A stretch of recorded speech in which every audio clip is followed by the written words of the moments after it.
C'est Allez, bon. allez.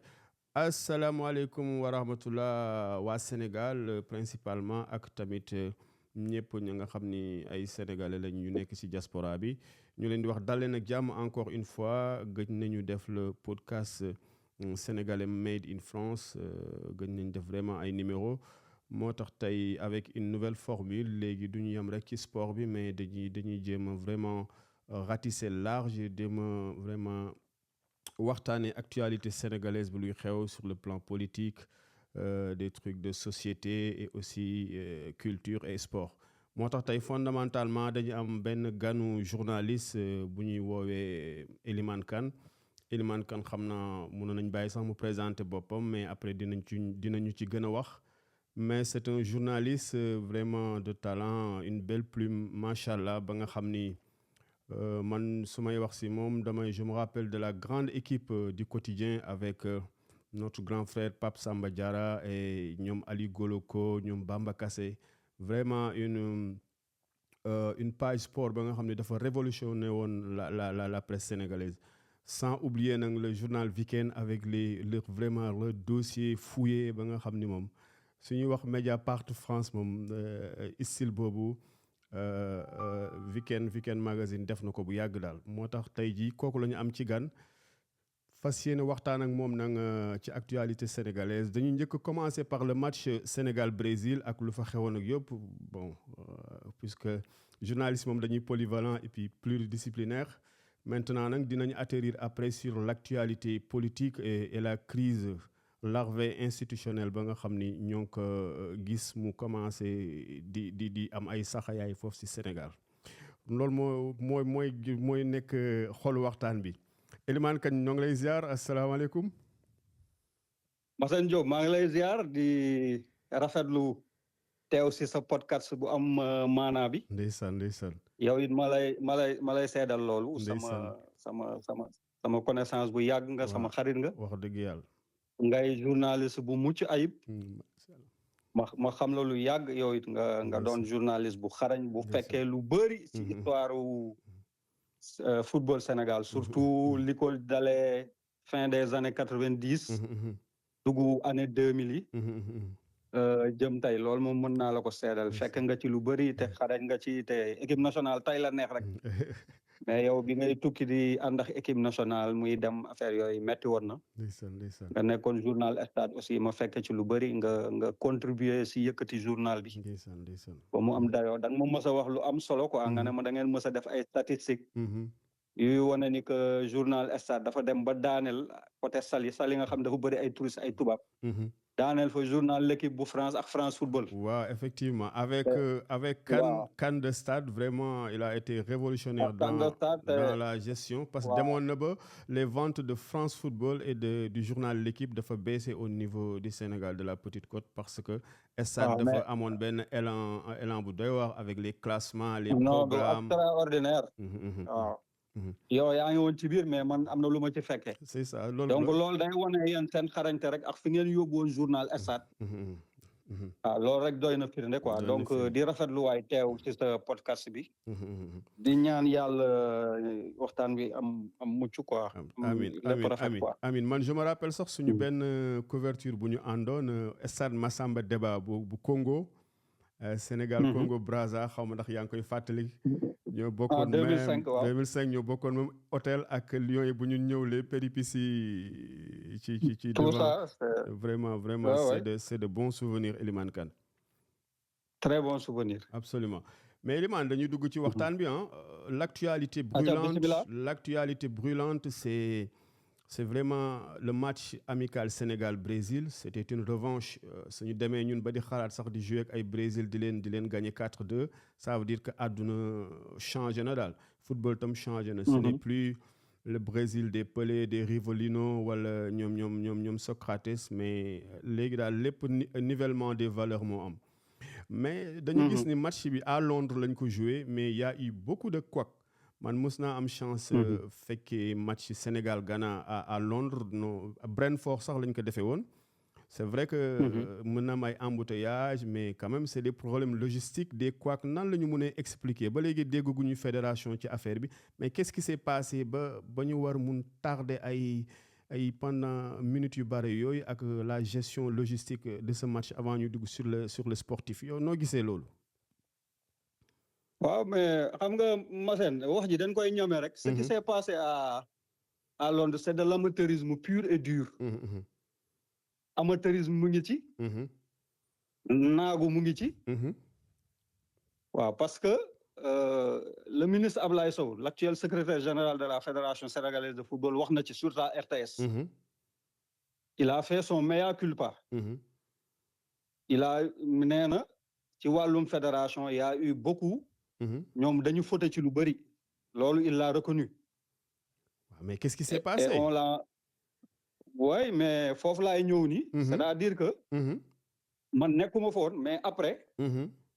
lundi dernier j'ai suivi le journaliste Cheikh Tidiane Gomis de Walf TV. waaw moom il était sur place Walf ñu koy ziar Gomis.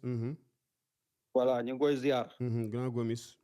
moom ay am na ay explication yu mu joxe c'est très plausible. parce que nee na li njëkk indi problème bi mooy le match s'est joué sur le stade de Arsenal l'Emirates Stadium.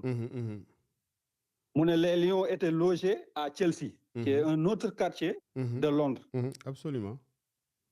voilà man xawma Londres mais Gomis Gomis ni mu ko expliqué nee na. en temps normal rek soo jëlee oto tu fais 1h30. nee na rax si dolli jour boobu Londres dafa bëri woon embouteillage parce que y avait 3 compétitions. sportives de haut rang mu ne amoon na match rugby. bu mag. dans Londres. ak beneen compétition fàtte naa beneen bi ak match Sénégal bi. donc il y a eu 3 compétitions qui se passaient à la même heure quasiment dans Londres.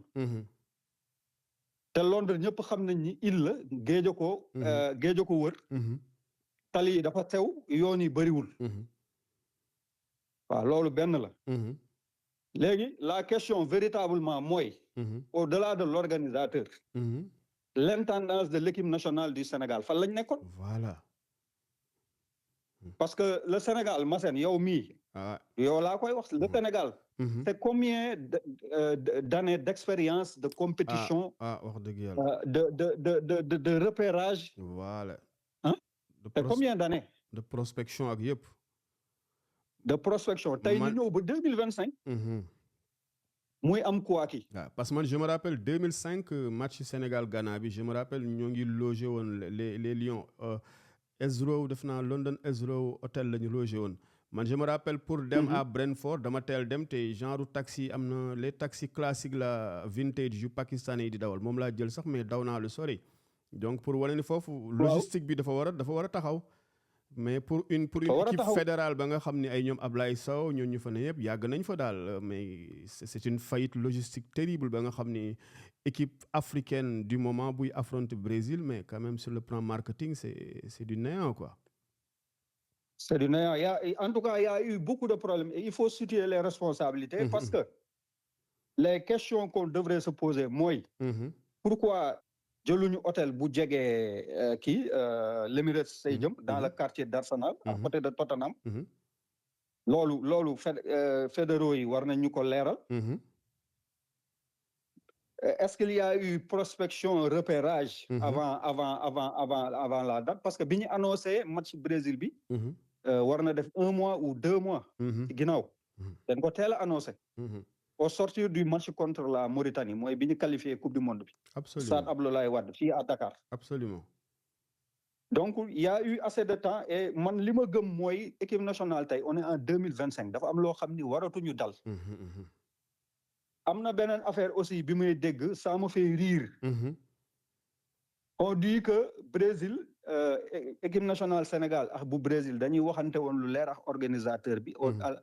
organisateur bi wax leen ni que du ñu mën a def reconnaissance terrain bi à la veille du match. comme ça se fait habituellement. dans les compétitions. ñi ne ñi jékki-jékki Brésil def ko. mais man les Sénégalais là ils me font rire. parce que loolu moom. xam nga lu tax. xam nga lu tax. quoi qu'on puisse dire Massène. dama lay wax benn affaire te xam nga ko gis nga football passe droit kese la. c'est des relations. football. passe droit kese la te tu as affaire au Brésil qui est sponsorisé par Nike qui sponsorise son championnat. Le Brésil c'est Pelé am naa benn grand bu tudd Pape Samba Diarra yaa ngi koy tudd sànq. waaw avec tout le respect qu'on lui doit grand Pape Samba ñoo ngi lay ziar. ñu ngi koy ziar un grand journaliste très discret ndeysaan. waaw très discret. bu vraiment un repère. au niveau ma wax lu am solo ma seet mu ne ma. brésiliens yi Pelé moo leen liggéeyal. gis nga balaa nga koy xam gis nga soo demee di football. nga dajax brésilien au même temps kii à talent égal brésilien bi la ñuy jël lu tax. kay. dañu am aura bu leen topp donc. football yi lépp passe droit la man su ma yeewoo ma gis ni que. brésiliens yi accordé leen le fait que ñi dem defi reconnaissance ci terrain bi la veille du match. joxuñu ko Sénégal. après sénégalais yi toog foofu à côté di jooy damay ne ils n'ont rien compris. parce que ki ñu doon dajal c'est pas le Kenya. c'est pas la Mauritanie. c'est pas kii bi ñu dóor keroog c'est le Brésil c'est le grand Brésil. avec tout ce que ça comporte. avec l'un des plus grands sélectionneurs entraîneurs du monde muy Carlo Ancelotti. wax dëgg yàlla. bu def jàllale suñu équipe bu grand bi sax au Milan la tooñaale la tuuti. le grand Milan. oui le grand Milan. le plus grand Milan moom moo ko coaché soo jéggee Arrigo Sacchi bu année 80-90 yi. avec les Gullit Van Basten Rijkaard bi ñu topp. équipe Milan bi gën a mag kat Ancelotti moo ko yore. on a tous suivi son parcours. vraiment wax dëgg yàlla. donc il faut qu'on soit sérieux. parce que man dama gis. Pape Thiaw mu koy wax en conférence de presse mais c'était vraiment laconique ay non dañ ñu waxoon kii bon parce que loolu yooyu dépassé nañ yooyu quoi. moo tax nag bon. non loolu c'est de faux prétexte. parce que man li ma gëm mooy football le haut niveau bokk. ay passe droit kese leen gis nga keroog Mbappé. dañ ko convoqué équipe nationale. France war a qualifier. voilà France war a jouer 2 matchs qualificatifs mu jouer benn match bi. Deschamps ne ko demal. parce que c'était déjà plié. gars yi di wax ni ko non Deschamps daf ko ne demal parce que dafa blessé alors que. il s'est trouvé que dara jotu ko. le lendemain dafa dem Dubaï dafa fa ay vacances am. c'est ça. démb joué na avec le Real Madrid contre Elche. dafa am un adage français qui dit qu'on ne prête qu'aux riches. on ne prête qu'aux riches. loolu de moom lu leer la.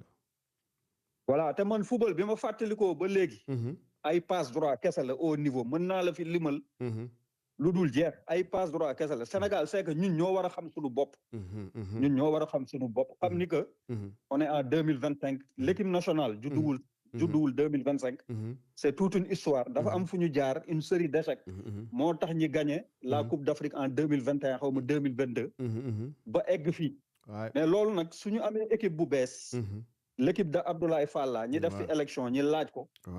lu nekk ñu wax ko fi ñu ñëw tey ñu am ay série d'échecs. de couac. depuis nag match contre Mauritanie bi. bi ñuy yokk fii billets yi ak yooyu. c'est toute une somme d'échecs. man nag maintenant léegi nag li ma ciy rafetlu. mooy man j'ai entendu quelqu'un qui fait partie de la fédération. muy le ministre Ablaye Sow. secrétaire général de la fédération. il a presque fait son mea culpa nee na. il reconnaît que la fédération a fauté. Et il en a parlé à la RTS avec le journaliste Ibrahima Mboup. Voilà. Donc ça me réconforte dans ce que je dis. mais beneen chose ça veut dire tamit léegi l'environnement de l'équipe nationale xam nga tamit Aliou Cissé lépp luñ ko mun waxal wala temps wu ñoom Augustin Senghor il y avait un certain respect vraiment la tanière mais léegi da ngay gis des influenceurs ay genre journalistes je veux dire pas lu beneen pas bi doon sorti de la cuisse de Jupiter je sais pas dañuy toog ba yàgg génn rek ñi nga xam ni kenn xamuñ fu ñu jógee mais ñu dem ba nekk à la périphérie de l'équipe nationale du Sénégal ça aussi ça demande un peu plus de gérer la sphère de compétences et d'existence des influenceurs et des autres personnes nga xam ni bokkuñu ci tanière bi. Par rapport à loolu man à mon avis c'est à Pape Thiaw de s'affirmer. Parce que Pape Thiaw aussi ni mu ñëwee équipe nationale parce que tu as comme l'impression que bi muy door a signer son premier contrat bi ñu ko fiy jël bi Aliou Cissé demee ñu ko fiy jël. Bon, il rasait un peu les murs quoi parce que y a toute une histoire qui a escorté son arrivée en équipe nationale quoi.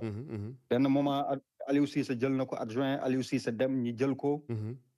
gars yi jox ko fi benn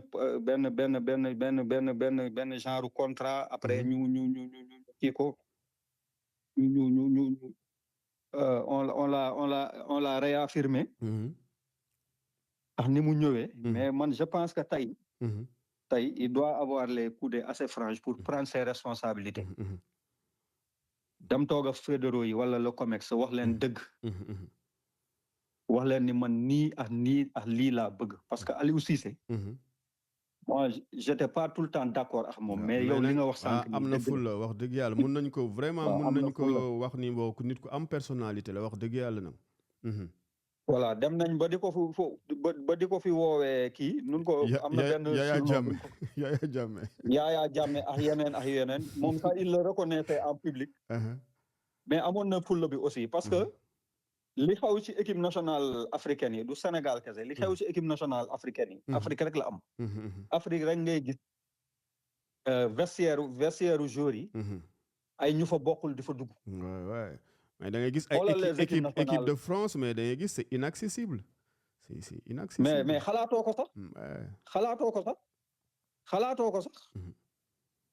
ko sax à la limite président fédération bi moo fay ñëw te loolu c'est exception c'est en cas d'exception quoi keroog gis naa Philippe Diallo président de la fédération effectivement mu dugg ci vestiaire bi def discours mais boobu dafa fekk équipe France qualifiée coupe du monde xam nga loolu exception la oui mais te vestiaire dafa lal turam ba pare vestiaire dafa am benn côté secret bu ko ëmb parce que absolument c'est la chasse gardée un peu des joueurs quoi on te dit même sax que parfois dans le discours habituel que waxu vestiaire warul génn ci biti mais tey li xew équipe nationale Sénégal c'est-à-dire dañuy dellu 45 ans ci ginnaaw waaw da ngay gis y a des anciens internationaux qui ont tous les passe-droits qui se croient tout permis ñoom ñooy indi influenceurs yi indi seeni gel ñi indi seeni doom c'est le marché donc pour jeexal ko man je dis que c'est à Pape Thiaw de prendre ses responsabilités parce que aussi nit da ngay am fulla Pape Thiaw dafa am benn image boo xam ni que bof il est cool bariwul histoire et tout mais loolu suñu la ko waxee Sénégal rek dafa fekk ni dof nga da ngay sonn loolu la de voilà te moom il a été là sous Aliou Cissé c'est un ancien international xam na ni mu demee c'est-à-dire que c'est à lui de taper le poing sur la table te ñëpp dañuy ànd ak moom parce que tout le monde a constaté que équipe nationale instant yi dafa bëri ay fay xam nga keroog on a reproché à des joueurs Pape Matar Sarr Ismaïla Sarr di def benn live ak benn tiktoker xaw ma jusqu'à 3 heures du matin à la veille du match tu te rends compte loolu ça pose problème loolu su Aliou Cissé xalaatoo ko non voilà donc c'est à Pape Sarr de prendre ses responsabilités parce que c'est lui le patron de la tanière c'est lui le patron de l'équipe nationale voilà fédéraux yi ñoo ko péete ci kaw mais aussi am na loo xam ne sa fulla moo la koy may parce que suba s'il y a une série de contre-performances ñaanuma ko il sera le seul comptable c'est lui qui va sauter parce que il sera le seul fusible absolument loolu moom c'était bon mën naa dire suñu commencement waxtaan parce que tamit c'est l'équipe nationale du Sénégal ça appartient à tout le monde alors Elimane dañuy ñëw léegi sur le côté sportif bon je sais que yow football bëgg nga ko lool y a eu le grand Brésil des Pelé Tostao Jairzinho ñoom Rivelino après nag amoon na bu gën a ndaw tuuti par rapport ak ñoom Zico Socrates comme ay 86 yooyu et après nag génération yi jaxasoo na ba léegi Brésil fu mu toll nii dama gis sax équipe bu am fébrilité défensive la yow noo gisee le Brésil jusqu'à ba ñuy ñëw léegi si ñoom Vinicius évolution bi avant match Sénégal bi noo gisee le Brésil d'antan ak léegi nu mu football bi évolué ba mu mun a dal fii ñuy wax ni bon ay Vinicius ay yeneen genre joueurs yi nga xam ni peut-être très éloigné du style brésilien type waaw parce que Brésil bi ngay wax yow mën naa ko situer ba un peu pour man basculement bi c'est 2002 quoi mooy seen dernier titre bi waaw parce que le Brésil d'avant c'était le Joga Bonito quoi le beau jeu voilà waaw c'était le Joga Bonito quoi xam nga ñoom fi nga koy gën a xamee mooy le Brésil a eu toujours un jeu très ouvert. soo seetloo Brésil. soo seetloo li tax tubaab yi doon leen door soo seetloo la France a toujours réussi au Brésil. Le Brésil a toujours réussi à la France. Absolument. Ba dernièrement Zidane. Parce que ñoom ils sont joueurs ils sont ouverts. À la limite ils ne défendaient pas. C'était open quoi soo seetloo Zidane en sélection ses meilleurs matchs. Il les a joués contre le Brésil. Le Brésil, oui, notamment 2006 ak 98 bi vraiment surtout 2006 sax. Merci ba on disait que même sax moom mooy brésilien yi. mais ñële duñu ay brésilien. C'est la presse brésilienne moo titré loon lool mu ni il paraît dañu titré ni le brésilien xaw ma l'équipe xaw ma dans la presse brésilienne le brésilien c'était Zidane. Voilà doon nañu am nag ay joueurs d'exception yoo xam ni ils étaient pas brésiliens entre guillemets genre ay ñoom Dunga affaire yooyu. Voilà. Ils mettaient le bleu de chauffe mais soo seetee sur 11 titulaires yi par exemple 9 yi wala 10 yi. C'était un peu ça quoi. On a eu des arrières latéraux comme Roberto Carlos. On leur reprochait de plus attaquer que de défendre quoi. Ça c'était le Brésil ay ñoom Cafu. Ak Cafu ouais. Parfois mu foyee défenseurs yi alors que arrière latéral la muy mel attaquant buy fo. Arrière latéral après bon. Ba dernièrement y a eu ay ñoom Neymar gis nga seen coupe du monde bi ñuy organisé en 2014. Il y avait plus d'émotion. Autre chose dañuy yenu affaire bi yëpp. Absolument ay ñoom Thiago Silva di jooy fii affaire yooyu ça c'était l'émotion. Mais ce qui a changé. mooy génération bi ñu dóor keroog Londres. Vinicius Militao ñoom Estevao xam nga. ak retour de Casemiro Casemiro ñoom Cunha affaire yooyu ah. ñooñu c'est pas des Brésiliens c'est des Européens. C'est ça. ñooñu loolu moo waral Ancelotti teg ñu keroog benn pressing haut boo xam ne ñoom ñu réussir ko parce que ça le Brésilien typique ne l'aurait pas réussi. duñ ko sax nangu. loolu soo ko bëggoon defloo Romario wala ñoom Ronaldo duñ ko nangu. C'est parce que c'était pas leur philosophie du football. C'était pas leur style mais ñi ñu dóor keroog. ñi ñu dóor y a une semaine xaw ma 10 jours à Londres ñooñu c'est des Européens. parce que soo ko xoolee. soo jëlee Ederson le goal là ba si cat bi. Cunha ay ñoom Estevao ñoom Rodrigo ñoom Vinicius. Ils jouent dans les plus grands clubs européens te ils ont les prédispositions xoolal Vinicius comment il fonctionne sur son aile là. Il est vivace, rapide. C'est pas le Brésilien typique. Non c'est pas le Brésilien typique. Et on a parti de ça nga rax ci dolli ñu dajax benn entraîneur boo xam ni sànq ñu ngi koy wax. Ancelotti. Mais c'est non seulement c'est l'un des plus grands coachs de tous les temps mais avec son expérience moom déjà ci avant match bi rek ci communication bi daf ñu nelawloo parce que il a fait dormir Pape Thiaw en lui disant que le Sénégal n'est pas une équipe forte c'est une équipe très forte. On s'est laissé aller. Il nous a daf ñu perfusé quoi daf ñu nelawloo. xam nga su ñëwoon avec un type de communication contraire ne non Sénégal keroog dóor nañu fi 4-2 après match nul ak ñoom. Mais duñ ko nangu parce que on est le grand Brésil. Il aurait réveillé les lions. Oui, c'est ça. daf ñu doon piqué. Mais il nous a fait dormir, il nous a endormis. Et bi ma déggee Pape Thiaw qui embraye sur ça, Pape Thiaw aussi, c'est normal. C'est normal. Il a beaucoup d'estime pour il nourrissait à la limite un complexe d'infériorité. Oui, parce que même sur RFI maa ngi dégg muy wax mais bu muy wax dafa ni monsieur Ancelotti sax la doon wax quoi. Bon, voilà mu doon alter ego pour en tant que coach mais juste par rapport au respect ak lu mu représenté sur le plan légende mondiale du football. Voilà, tout ça a joué dans le match. Maintenant bon avec les couacs là, il paraît que bon on n'a pas pu s'échauffer à temps parce qu'on est venu à 20 minutes ou 30 minutes du match ak yooyu yëpp. Si ça entre en compte. Je pense que le Brésil là nous était supérieur. Maintenant nag nañ ci jàngat parce que on est à 1 mois de la CAN. am na ñu doon wax dégg naa ay observateurs yi wax ni waruñu woon jël Brésil. période bi dañu waroon xaar ba après CAN bi loolu yëpp ay débat la mais quoi qu'il en soit. man je pense que défaite bi daf ñu piqué. Et puis le Brésil ne se refuse pas aussi. Le Brésil ne se refuse pas surtout que il paraît que defe naa ni ma ko comprendre ils nous ont payé. Ils ont payé à la fédération. am na yoo xam ni ñoom ñoo ko jël en charge. Donc c'est comme tu dis pour résumer comme tu dis le Brésil ne se refuse pas. Donc nañu jël parce que défaite bi dañ ciy jàngat après ñi avancer quoi on va pas rester dessus. dañuy avancer. On est mais à quelques jours de la justement CAN. lan lañ siy jàng yow noo gisee match yu ñoom Sadio Mané ci but bi maa ngi ko gis mu ngi jéem a tacler le gars là ba bal bi ñëw noo gisee tam prestation ñoom Iliman Ndiaye Ismaïla Sarr la défense Kalidou Koulibaly bu mel noonu lu xaw énervé tuuti nan nga gisee le jeu sénégalais et le comportement des Lions. waaw ils étaient surpris et un peu énervés déjà par tactique. par kii bi. leçon tactique bi. le pressing haut là soo gisee Kalidou il est très tôt sorti de son match. parce que aussi quoi qu'on dise.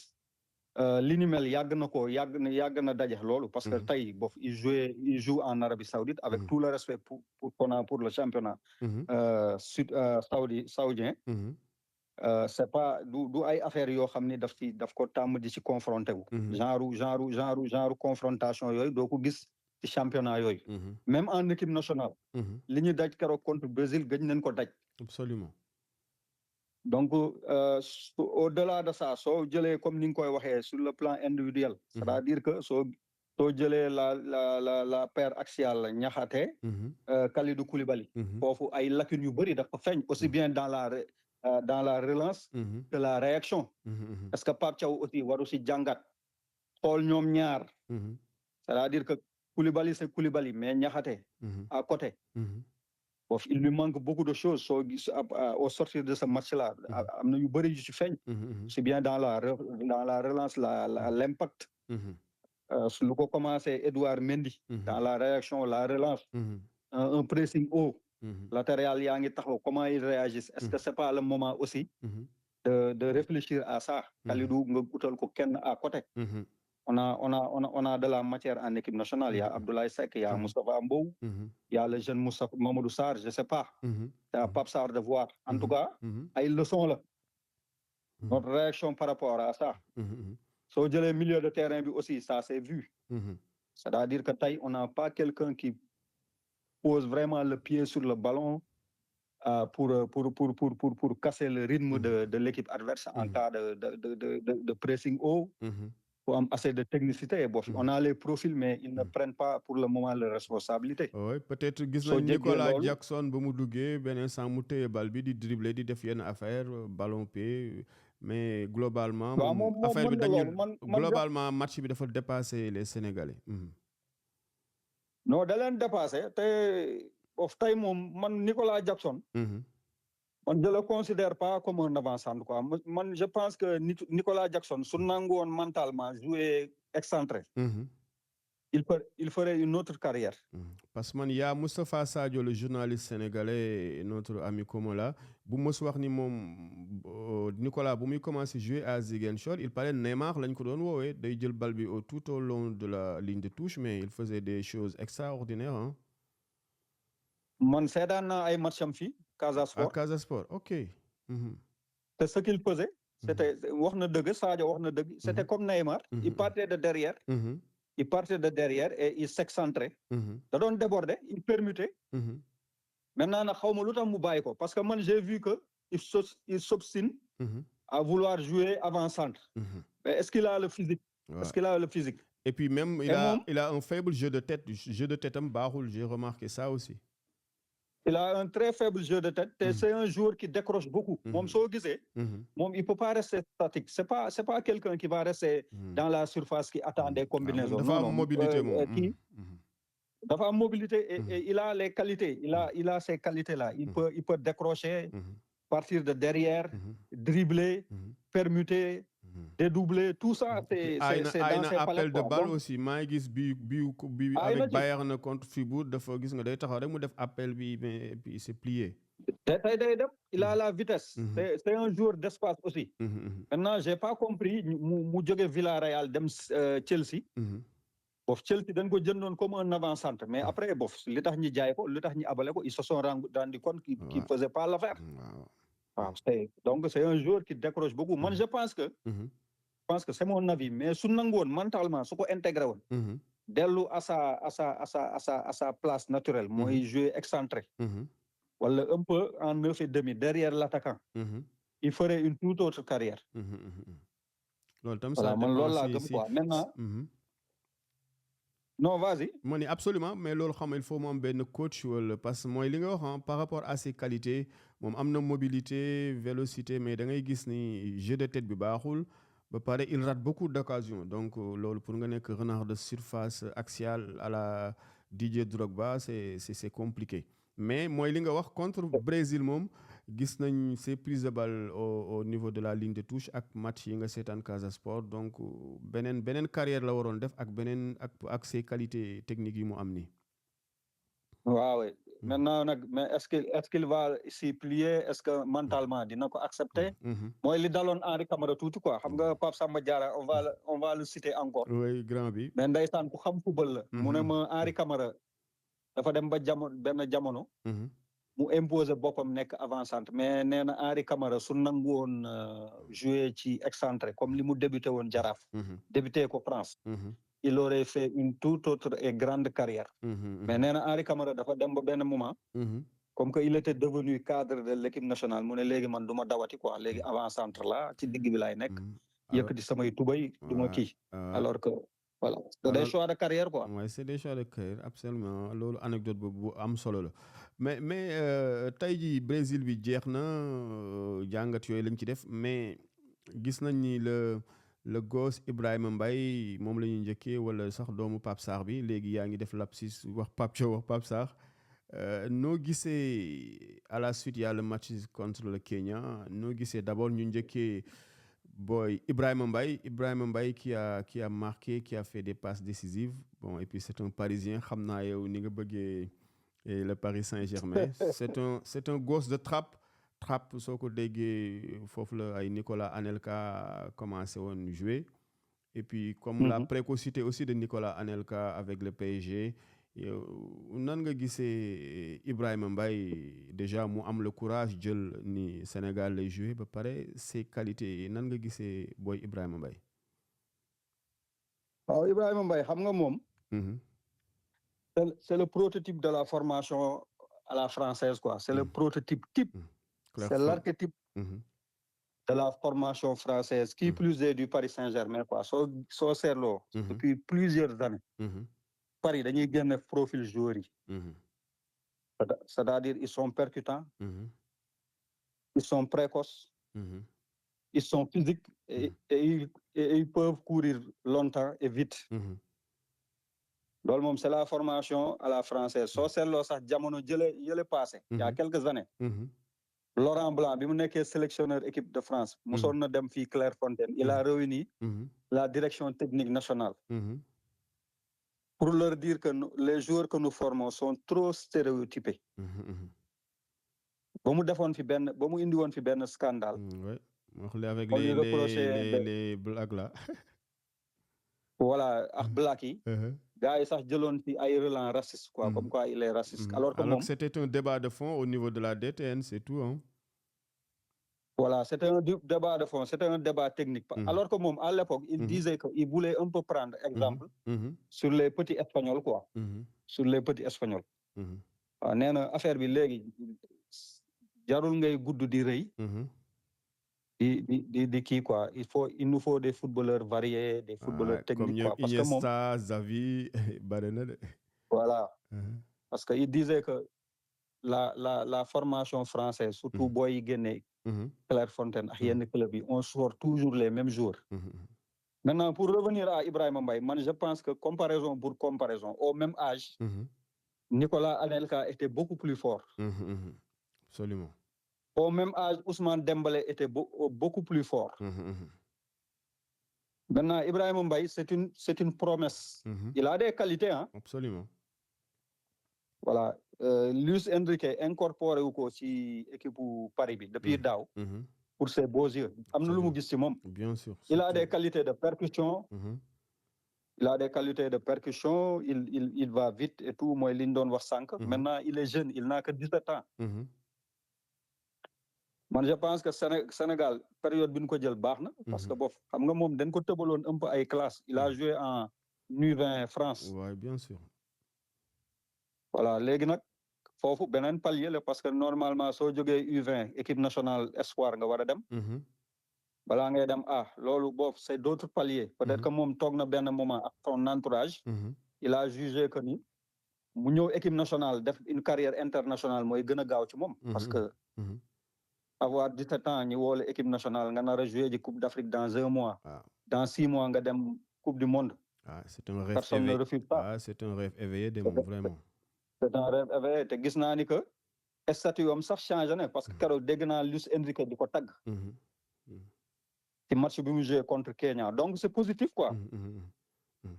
Absolument. Mais man li ma gëm c'est une promesse quoi. Il a 17 ans man je pense pas qu'on est un grand joueur à 17 ans non. Football dafa tëradi. Absolument. Football dafa tëradi. Absolument. waaw dafa tëradi et même en équipe nationale man je pense que y a une hiérarchie qui fait que. moom il est 3e dans la hiérarchie suñu topp yoon bi rek su ñëpp appee. ñoom Assane Diaw suñu ñëwee ak ñëpp. Dans la hiérarchie il est encore remplaçant quoi mais nag. Il a pris confiance parce que dafa jouer Ligue des Champions année dernière. nekk champion d'Europe dugg final Ligue des Champions dugal il fait de bons matchs.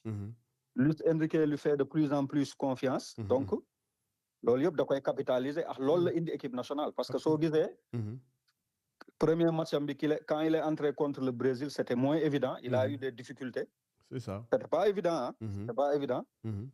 Contre Kenya bi wane na boppam il a fait un très bon match. Malgré la faiblesse de l'opposition. Absolument. mais man pour loolu la quoi donc tey mi ngi équipe nationale. mais pourvu qu'il joue toujours en club. mi ngi dans un très grand club. dans un très bon club. s'il fait ses matchs.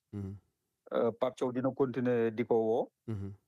Et on va voir quoi mais il n'a que 17 ans. et football dafa tërëri équipe nationale dafa tërëri. dafa tërëri moom koy vraiment macha allah 17 ans déjà am na tamit Mamadou Sarr défenseur bu jógee Strasbourg après par le truchement xam nga Strasbourg ak Chelsea léegi am nañ ay liens économiques mi ngi joué léegi à Chelsea.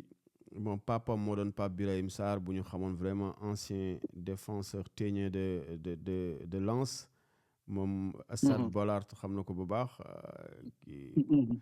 il était ténier man image bu ma des si moom mooy match contre Nigéria ba muy conc waaji noonu ba ñu jox ko carton rouge.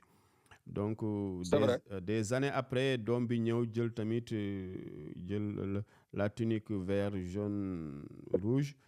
Est-ce que yow yaa ngi doon aborder léegi le cas de la défense du Sénégal avec Koulibaly Niakhaté. Alors wax nga formation école française déjà Laurent Blanc un grand défenseur.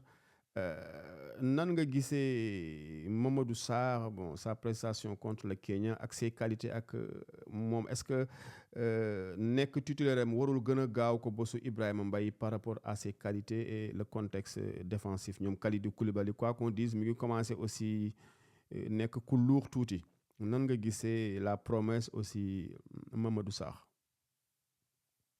waaw Mamadou Sarr c'est un peu comme li ma doon wax. Si Ibrahima Mbaye bien vrai que les postes diffèrent et tout leur trajectoire aussi. parce que moom tey il appartient à Chelsea moo ko abalaat Strasbourg week-end bi gis naa ni il a joué contre Lens. il a fait un assez bon match parce que c'était difficile. Lens moo leen dóor. mais moom aussi il a besoin de beaucoup jouer. en club déjà. il a besoin de beaucoup jouer à Strasbourg de s'installer. il est jeune. Chelsea va le suivre ça dépendra de beaucoup de choses man gëwuma sax ni que dans les prochaines années là ci année bii di ñëw wala dans les 2 ans dina dellu Chelsea parce que Chelsea tey c'est compliqué. Absolument. non seulement ils ont beaucoup de joueurs sous contrat. mais club bu mag la quoi et la concurrence est très rude. man tey su ma nekkoon conseiller booy bi dama koy ne na des Strasbourg mu imposer wu foofu jouer ay saison. c'est-à-dire que 2 saisons pleines. loolu par ricochet ça nous amène en équipe nationale. mooy tey dans la hiérarchie de l'équipe nationale. moi je pense que tey c'est le 3e ou le 4e défenseur central parce que il est derrière Abdoulaye Seck il est derrière Moustapha Mbow. Moustapha Mbow du Paris FC moo ko gën a aguerri. Absolument en termes d'expérience. man ça m'étonne même que Pape Thiaw n'utilise pas plus souvent Moustapha Mbow. parce que non seulement il fait de bons matchs au Paris FC. mais c'est un bon défenseur il a beaucoup de qualité. il est athlétique. il a une bonne relance. Bon maintenant il y a Niakhaté qui s'est installé. on va vers une Coupe d'Afrique. une coupe du monde loolu yëpp ça demande réflexion mais tey man pour en revenir au jeune Mamadou Sarr par rapport aussi à son entrée face au Kenya xam nga sànq maa la koy wax l'opposition était tellement faible que man bugguma si juger trop mënul doon Si, vraiment baromètre même Ibrahima Kenya Mbaye moom waaw Kenya moom mënul doon waaw du baromètre baromètre quoi vraiment waaw wax dëgg yàlla waaw donc man match boobu bof man pour man du baromètre quoi même Ibrahima Mbaye c'est bien ça lui donne de la confiance c'est bien parce que match bu ndaw amul quoi waaw mais franchement qui contre Kenya j'ai été trop surpris par la faiblesse de l'opposition quoi du baromètre quoi du baromètre moom vraiment vraiment waaw du baromètre mais li ko jiitu mooy Boy Mamadou Sarr il doit s'imposer à Strasbourg qu'il fasse ses matchs qu'il s'impose qu'il joue plus en club et tout et après bon ça va se faire naturellement en équipe nationale mais tey nii au jour d'aujourd'hui il y a une hiérarchie et il n'est pas juste derrière Niakhaté parce que am na ñu ko fa jiitu et même sooy xool tey peut-être que Pape Thiaw bof xam nga moom mooy def ay choix et souvent les sélectionneurs da nga leen di laaj pourquoi nga woo joueur bi mu ne la sama discrétion mais tey soo jëlee à travers le monde on a des défenseurs centraux yoo xam ni intrinsèquement ñoo jiitu boy bi ñoo jiitu boy Mamadou Sarr léegi woo na leen woowu la leen mais ñi woo moom les appelés ñi ñuy woo récurremment muy Niakhaté Ablaye Seck kii Moustapha Mbow ñoom ñoo ko jiitu dans la hiérarchie quoi donc maintenant on va vers des compétitions à longue durée peut-être que bon, il aura du temps de jeu par rapport à ça et defe naa aussi Pape Thiaw contre le Kenya il a voulu justifier leur sélection quoi ils sont jeunes woo na leen au moins mu ne léegi xaaral ma ñamal leen ñi am sélection absolument ñu bañ a ñëw pour rien quoi absolument mais quand même il y a de la concurrence c'est la gestion du groupe quoi mais maintenant c'est des jeunes loups vraiment aux dents longues quoi nga xam ni dese na voilà c'est des promesses c'est des promesses c'est de bons jours mais il reste du chemin parce que man sama baromètre c'est les clubs quoi léegi sax ngay gis équipe nationale ñi woo ay joueurs yoo xam ni ils sont pas titulaires dans leur club mais avant vraiment équipe nationale ça se méritait absolument léegi bon pour plusieurs raisons da ngay gis yu doy waar quoi voilà absolument Elimane je pense def nañu round-up le truc sportif avec le match Sénégal-Brésil et aussi avec les couacs de la fédération mais puisque podcast bi dafa nar a nekk la nga xam ni c'est un round-up général aussi de l'actualité duñu kii sans wax ak yow œil de spécialiste si la situation institutionnelle et politique bu am actuellement au Sénégal en fait temps yëpp lu ñu doon wax c'est vraiment le vocable de dette cachée mu amoon un débat sémantique ba nga xam ni parfois élagué woon nañ sax le fond il y a le premier ministre Ousmane Sonko droit dans ses bottes bu wax yenn affaire bi mais actuellement la clameur bu commencé am ñun ñu nekk ay France wala au niveau africain dafa mel nit ñi dañu commencé jàpp ni il y a bon je vais faire une compaorisation vraiment du président Diomaye Faye wala sax nu ni une mobutuisation du président Diomaye Faye parce que pourquoi yenn gars yi di wax loolu bon dañuy pousser à l'hyperbole mais le fait que bon dans le truc ay passé foog yooyu ñuy citer Sankara ak yeneen ñu dem ba ñoom le précédent du bicéphalisme entre Mamadou Dia ak le président Senghor mais ñu dem ba crise institutionnelle entre le premier ministre et le président de la République du Sénégal am actuellement au Sénégal yow nan nga jàngatee mbir mi vraiment mais nag la clameur loolu lay donné xam nga clameur moom loolu lay kii mais dans la clameur ñun en tant que journaliste li ma gis mooy dañuy jàpp ni il y a un truc déloyal wala une tentation machiavélique de gestion d'un futur mandat ba nga xam ne ñëwagul yow vraiment question bi xaw na gudd mais c'est ça l'essence vraiment de la question. Ouais, je comprends fi ngay waxee mais xam nga comme on dit la foule n'a pas de mémoire. La foule n'a pas de mémoire gars yi bof xam nga dañuy évoquer l'histoire avec Sankara et Compaoré Mobutu Lumumba Dia Senghor loolu rek soo ko jàppee war na lay woon ni que en politique et dans le jeu du pouvoir tout est possible tout est possible parce que Massène pouvoir dafa doy waar daal. Dafa doy waar waaw. dafa doy waar parce que parfois su ma jëlee exemple Sénégal fii les gens sont très émotifs quoi. À la limite sentimentale quoi parce que sénégalais mooy nit koo xam ni bof je veux pas caricaturer quoi mais derrière ces dehors de dur là de avec beaucoup de tempérament seen xol yi dafa xaw a tooy quoi dañuy émotif trop. Absolument. Alors que en pareil cas il faut analyser les choses très très froidement parce que les rôles ont changé te man li ma gëm mooy pouvoir du yëfu nit parce que soo jëlee sax dans l'imaginaire collectif là dans notre imaginaire sénégalaise africaine sax da ngay dégg mag ñi naan yàlla mooy jël suy dénk nit pouvoir day jël ci pouvoir am jox ko nit tellement dafa fort donc plus particulièrement léegi tey li xew Sénégal di du ma ne c'était prévisible quoi mais il y a eu une série d'incidents de divergences de contradictions entre le président Diomaye Faye ak le président Ousmane Sonko qui fait que tey à la limite il fallait s'attendre à l'inimel à la limite laa wax voilà parce que aussi pacifiens yi dégg naa leen xam naa fi ñuy waxe il parle de traîtrise le frère a trahi le frère aussi est-ce que le frère il est devenu président ouais il est devenu président de la République il est devenu président de la République dafa gis leneen tey c'est l'interlocuteur de Donald Trump de Emmanuel Macron il suffit que mu yëkkati téléphone bureau am rek jot leen après mu toog mu gis ni ko aussi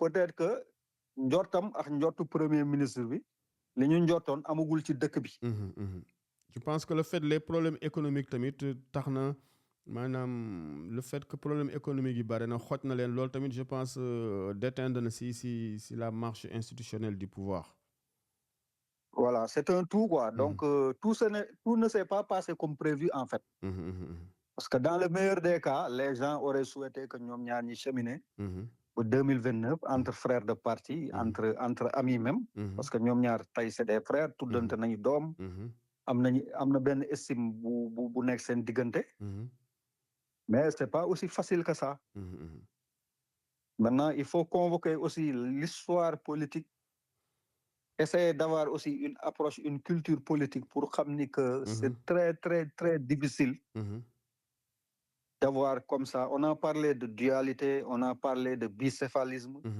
c'est très difficile de tenir comme ça sur 5 ans waxuma la sax 5 ans sur 2 ans te nit rek la parce que nit la te affaire pouvoir dafa tëradi surtout que on a un premier ministre très fort qui a aujourd'hui l'aura que Dia avait du temps de Senghor c'est-à-dire que tey il est le patron d'un parti le premier parti du Sénégal un parti très fort moom c'est un homme charismatique qui a beaucoup d'ambition et qui a participé à l'élection de l'actuel président Diomaye Faye loolu yëpp dafa bëri ay paramètres yoo xam ni mënul woon yomb après nag à mon avis li ko gën a exacerbé ay nit dañ leen rax waaw loolu moo ci doon ay nit dañ leen rax parce que man maa ngi déglu Cheikh Yérim Seck muy notre grand frère journaliste mais moom muy évoqué sax ni soit Ousmane Sonko dafa war démissionner ou bien le président Diomaye Faye limogé ko et puis ñu def benn gouvernement d'union nationale xam nga yooyu ay wax yu yéeme la dans la prospective politique quoi même opposition bi kenn déggu leen presque ci mbir mi quoi c'est vraiment une crise institutionnelle ba nga xam ni c'est quelque chose de fort dans la vie politique sénégalaise quoi lu assez inédit la vraiment lu assez inédit la parce que jusqu'à présent li ñu doon gis mooy un président fort boo xam ni il avait il avait vie et mort sur ses ministres et son premier ministre premier ministre yi fi jàll yëpp ñame wuñu woon président yi c'est-à-dire que ils étaient en dessous quoi donc nature système bi la ak ñoom ñu ñëwee au pouvoir la quoi mooy li ñu doon wax sànq. Maintenant Sonko lui il dit que moom il démissionnera pas. Donc il dit aussi que il pense pas que Diomaye va le démissionner. loolu peut-être que on est en pleine psychologie. am na lum ci namm. guerre des nerfs. guerre des nerfs parce que moom aussi stratège la. boof ñuy wax ni ko aussi Diomaye da ko war a démissionner def gouvernement d'union nationale affaire yooyu. ils vont trop vite en besogne te seen bëgg-bëgg la ñuy wax te ku ci mel ni Cheikh Yérim Seck. ñëpp xam nañu position. absolument moom ak ay moromam tey bëggoon nañu ko Ousmane Sonko am problème ak Diomaye wala Diomaye diddi ko ba ñoom ñu ñëwaat ci dëkk bi. waaw wax dëgg yàlla. voilà ñun xam nañu fi ñuy waxee quoi. fi dof yeewu fi quoi. waaw dof de yeewu fi. voilà voilà léegi ñoom seen bopp. même à la tête de l'État. ils reconnaissent que y a des divergences. y a un début de crise institutionnelle. Maintenant, est-ce qu'ils vont le résorber en bonne intelligence? Est-ce qu'ils vont pouvoir tenir d'ici là? Ça peut paraître très difficile. Aujourd'hui. Parce que le monde, l'Afrique, aussi, c'est quelque chose d'assez inédit. Hein? Tout le monde observe le Sénégal et je te dis que affaire bi dafa grave ba nga xam ni. Ça impacte sur les investisseurs, ça impacte sur les notations. Et tout ça. Donc, ça veut dire que Sénégal, qui est le miroir là. Et puis c'est dommage, c'est dommage parce que nous avons annoncé ben boom avec le pétrole et le gaz. Vraiment, nous avons donné yakar lenen aussi. On n'avait pas besoin d'une crise institutionnelle, en fait, le Sénégal, Oui, mais malheureusement, dans nos pays, tout est régi aussi par la politique, quoi. La politique doit le pas sur beaucoup de choses, quoi. Donc, c'est un tout, hein. Donc, parce que sur le régime, au Sénégal, il y a une crise économique, et tout. Alors que le régime, il a liggéey en 1 an et demi. Des travail de fond, hein, un travail de fond. Soit à l'intérieur du pays, dans certains secteurs. Mais le plus fondamental et le plus important, moi, dans la transparence. Sénégal nit xalaatutu ko fii détourner xaalis wala nekk ci ay scandale xaalis wala kii loolu rek c'est un grave pas mais les gens ne le voient pas parce que dafa am lu ñu tàmmoon quoi. ba pare léegi ñoo ngi forcer nit ñi ñuy fay les impôts. Ça aussi c'est une prouesse de ce régime là. De ce régime là et donc man je pense que le gouvernement dañu war a liggéey ci loolu aussi communiquer ci davantage. Au-delà de l'aspect politique. En souhaitant que ñoom ñaar par leur compagnonnage et en bonne intelligence mooy comme li ma doon wax sànq qu'ils puissent trouver le juste milieu xam ni ñoom seen intérêt mooy ñu nekk benn quoi waaw gérer ko loolu daal c'est ce qui est souhaitable parce que fii tey su fi amee une cassure wala un clash c'est le Sénégal qui va en pâtir en premier quoi. Quoi. C'est vraiment difficile à régler, mais on espère que nous en bonne intelligence, ak tact, ak tamit sont en train d'écrire l'histoire de la vie politique du Sénégal aussi. Absolument, c'est ça. C'est ça. Bon, c'était la question subsidiaire politique comme que on avait vraiment waxtaan ci mbirum sport bi on espérait que ni que Sénégal dina ci gagner parce que actuellement clameur bu ñuy am c'est un terme que j'aime bien mooy maanaam c'est devenu très difficile et puis day impacter même comportement nit ñi sur le plan social et vraiment yàlla gën a jàppale dëkk bi am jàmm et puis avec l'horizon le pétrole le gaz vraiment nit ñi xaw nañu sonn ñu mën ci bénéficier am tuuti mbégte daal. Amin yàlla baax na. yàlla baax na mais Elimane Kane bon je pense def nañu presque maintenant 1 heure de. 1 heure on a fait le tour de la question. Le tour de la question. Vraiment c'était un plaisir ma am la ci podcast bi je pense defoon nañ benn mais c'est au début mooy waaw temps wu problème mu Sadio Mané avec le fameux FC Hollywood là dégg nga Hollywood waaw voilà au Bayern de Munich au Bayern Munich ouais, ouais. avec Leroy Sané ak comment ça s'est Absolument passé loolu defoon nañ ci benn bu am solo on avait parlé de Musiala demoon nañ ak ci bu am solo voilà ouais. voilà on avait vraiment fait un C'est beau truc ça voilà donc c'est toujours un plaisir hein.